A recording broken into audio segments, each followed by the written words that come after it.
quite nice, actually. I don't mind that. That's not really too hot. Sweetness. Yeah, that was like nothing. I mean, what do you want from me? I think the room is getting quite hot. Are we getting hotter and hotter? I've got way more than you do. Oh, fair enough. mean, oh come my on. god. But a little bit of... Oh.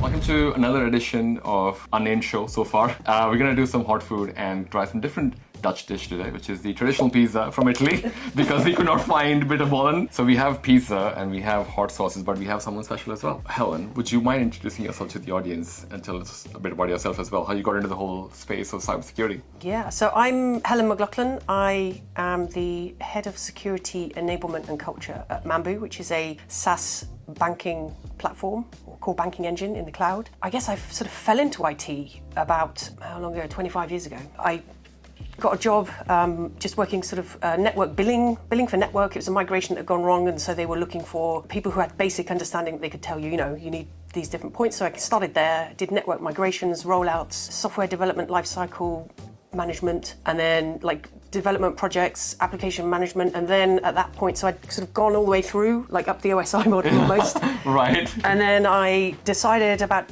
10 years ago, just over 10 years ago, I wanted to focus on security. Okay. Because I think that's where the future is. And as well, all of the different industry types that you can work in with security, it sort of appealed. So I did a master's and then picked up jobs that would allow me more exposure and more experience. And then in the last 10 years or so, I've been focused really predominantly on SaaS platforms. So I've worked for like an HR platform in the cloud and different banking engines, and also a bank that had a innovation lab. So lots of varied roles, always looking at, let's say, technology risk and security and so on. Well, it's because SaaS and salsa sauce kind of goes together. I'm trying to find a segue to the hot sauce. Before we have this, what is the hottest food you've ever had? It would probably be Indian food. Like a particular dish? Like would it be a madras? Sure. I don't think I've ever had one. But I'm just, if it's Indian food, I guess. Yeah. So the most hottest food you've had, the genre is Indian food. Yeah, absolutely. Cool. And not that hot either. Like usually I go for something mild with virtually no spice in it. Oh, fair enough. Yeah. So this would be really, I'm glad we have some water over here as well. I was thinking maybe water's not the right thing, is it? Like, maybe milk should have You been... need milk, but damn. Yeah, we should probably just change that. Oh, I've got soup waffle as well in case. There you go. Or I can eat one of these. Yeah, that should definitely change the flavor. So maybe, I think it's a good point to start. I've got the first one here. It looks really nice. Yeah, it is really nice. So I'll let you put the dab on your slice yourself. Okay. Apparently I did this mistake earlier where I dropped the you were entire like- bitterball in. Yeah, I did that. So if you want, we can just basically go the same slice the entire time. Yeah. That way you can go bite by bite. So the idea is just to try a bit and comment on it, is it? Yes, and then we go to some questions and then we come back again. Oh, that was like nothing. I mean, what do you want from me? That was like, I don't even know if that's considered a dawat. I mean, okay. I mean, You'll be fine. Are you going to do some as well? Yeah, I'm going to do one. Or are you just going to laugh at me? Well, that was a show. I was supposed to do this. You're into hot food though. Do you like hot food? I actually don't mind. I think I'm being careful as I say this, because the last time I said this, I was in a Thai restaurant, and oh my god. Somebody said, here, try the sambal. Yeah, and I'm like, oh my god, that is the hardest thing I can go for. So I'm going to take off vegetables. Put some. I've got way more than you do. Oh, fair enough. mean, Oh my come on. god. There you go. Is that enough? Fair. That's fair.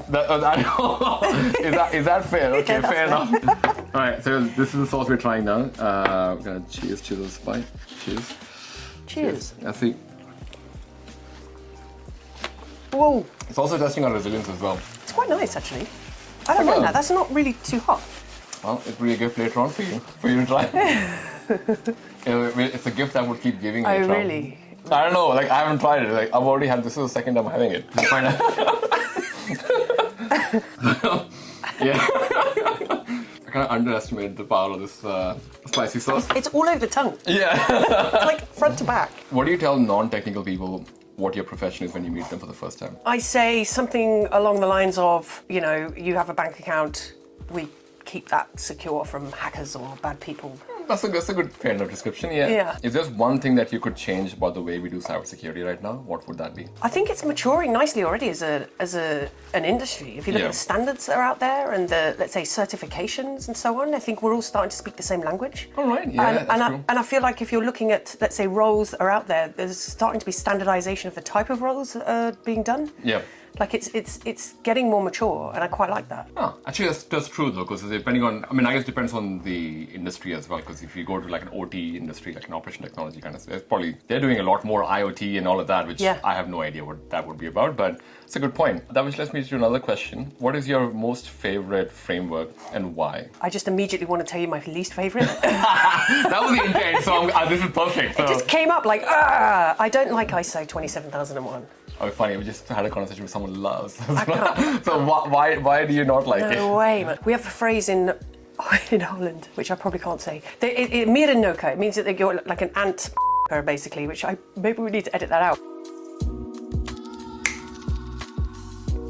So basically, I find it too prescriptive, too defined, and also almost to a point of ridiculous. And when you're sitting through an audit, going through these, you're like, why are we even doing this? It doesn't make any sense.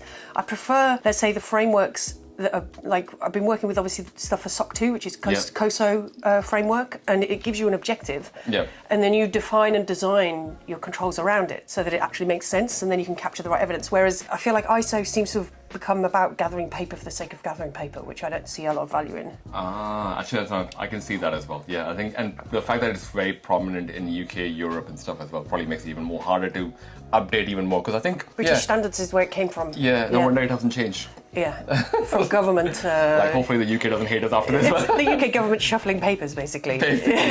which reminds me, we should have another source at this point in time. I know. We're going for the second one, which is the sunburn. I'll let you have your dab, as much as you or as little as you want, because this is a bit more liquidy, so I will be a bit more careful. Ooh, there we go. That's a reasonable amount, isn't it? Thank you. Yeah, sounds fair enough.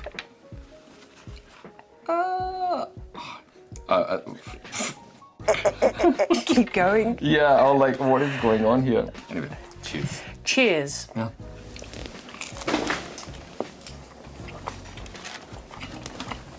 Oh, that. Whoa. It's like around the side of the tongue now, this one. Yeah. Oh. It gets a different palate, let's just say that. Yeah, it's amazing, isn't it? Yeah, I think the room is getting quite hot. Are we getting hotter and hotter? Are they going in that direction? Yep. Okay. So we come back to media. We'll dial it down now. We're going to eat them all anyway, so... Yeah, we're going to dial it down. Are you going to eat that now? Yeah, let's do that, because I think what you'll realize is this is the softer version of that, apparently. This is quite That thick. was not as spicy as last time. Yeah, the first one almost feels spiciest. Yeah, so far. This is like a deceiving one. Come on. I mean, be patient, because otherwise you're going to get loads. And that dab, maybe a little, one more dab. Yeah, you keep going, just a little bit more, and then you're like, shit. There we go, that should be it. Cheers. Cheers, if we don't survive this. I like that. Sweetness. Yeah. Yeah. But a little bit of... Like Helen and I have to have a moment. Like, realize what we just consumed. This is on the edge of affecting your breathing. If CISOs CyberSecurity Leaders could be a superhero, what would be their superpower? Oh my. I would say Batfink. Okay. Do you know Batfink? No, I was going to say Batfink. What is that? He's a tiny bat cartoon, and his wings are like a shield of steel. Nobody likes to see security coming, you know? Yeah. They're like, oh no, they're here again, and, you know, so you're always bringing that difficult message. It's continually breaking down barriers and being resilient, I think. And receiving it as well at the same time, I imagine. Yeah, and also being attacked. Yeah, that's right. So you're like... Not just by internal people, but external people as well. Yeah. I mean, I guess more external than internal, but like... Yeah, so the outcome of your work is to keep it secure and be, you know, robust and secure, and you're being attacked, and then, looking for more budget, you're constantly, going uphill. You have to have such resilience. So Batwing. Batfink, yeah, his wings are like a shield of steel. I'm gonna look this up. I'm very good on coming up with a superpower. I would have not thought. I mean, you do, right? Because it's continuous battles. Yes. I think the idea of that could be a perfect one is a perfect one on the spot. So I just wanted to say that as well. What is your favorite invention of the modern world? Travel. Love getting on a plane. Planes are pretty awesome. Actually, yeah, fair enough. I mean, better than like what I guess maybe our great grandparents have to go deal with, the whole wooden thing, I guess. feels a lot more safer now. Or were you looking for something more technology-based? Could be either. Whatever you fancy, I The guess. thing I love the most, even though I'm great at parking, is because I have a really old car which didn't have anything to tell you when you were getting near to anything. I bought a new car a couple of years ago, and it's got like the screen and and tells you how to move. I'm like, this is incredible. But I'm like years behind because I had the old car for like 12 years or something, so I was way behind. Oh, right, okay, yeah, fair enough. Changed my life. Car with back reverse camera and all that, Yeah. and sensors. Yeah. That's pretty awesome. On that note, before I ask my final question, we had the final one to go through. Because we either pass away after this. This is. You did it to yourself. I did. No, I went for much worse than this. This was a red. It's a really sauce. large. This is very liquidy as well. So. Yeah, be careful. How steady is your hand, Helen? Is the question. Is that too much? Oh no. my God, you're freaking me out. Well, I'm gonna do half of that. If I can make it half of that. Oh, see? Great. I'm glad you're capturing this as well, because clearly that's a lot more. You're going for it. Well, things you do for the show, I guess. Yeah. All right. Cheers. For your art. Pretty much it. Cheers.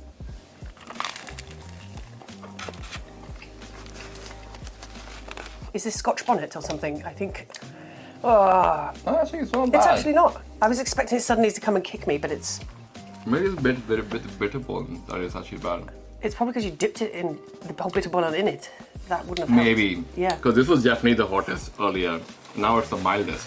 Out of everything we had so far, would you agree that's like the Yeah, mildest? I think it is. There's a lot of hotness going on. Because I got the soup waffle thinking like that's got to be the hardest. Oh, this might take away some of the burn, you mean? Yeah. It could do. Because you eat stuff like rice, right? To sort of make the Yeah, hotness make it go away as well, because Yeah. that absorbs it. Yeah. Because that was definitely not the mildest. I can tell you right now, that was like, I had like a little dab and like, oh my God, I need to like get some milk or something. All right, last question. According to you, what is the spice of life that makes it beautiful? Do you know what I'm going to say? Following your passion. I think that's what makes life beautiful. I think when you get up every day and you're doing something that makes you want to leap out of bed and, get Yeah. on with it, that's absolutely it. Because everything from there just, you attract even better things, when you have joy and passion for stuff. And one more, what would you recommend people who are trying to get into cybersecurity? Because you've been in this space for some time as well. Do you know what, we were planning our sort of the team's development plans, and when we were looking and researching a lot of the different, let's say, technologies that you need to have knowledge about, we're obviously across I think 4 clouds. If you go to these cloud service providers, a lot of the training and education is free. This is an incredible opportunity. So even if you don't have a background in it, you can actually start and do those introductory foundational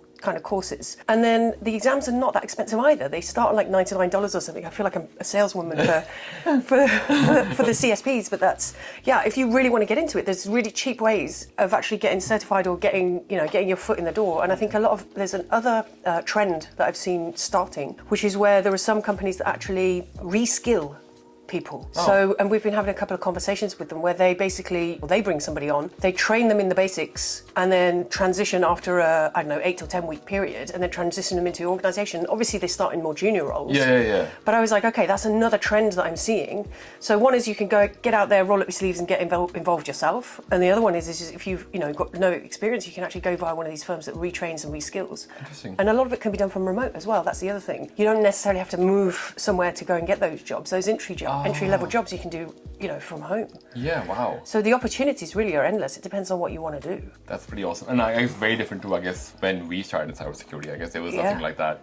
Basically, there was a lot more, I won't say gateways, but there was a few gates to pass before. I'm not saying it's like a bad thing. Maybe for that generation it made sense. Yeah. And for the current generation, I think the same way I get excited about cloud and cloud security, cloud data security with KubeCon going on as well. I think they had like 5,000 people last year and 10,000 this year. Wow. It's growing. Yeah, so I think, and Shilpi's been working on the whole cloud data security space as well. So that's pretty awesome for me to kind of see the bar is not too high anymore. Yeah. Because no one knows this. No one knows Kubernetes at the back of their hand in security. No one knows cloud at the back of their hand from security as well.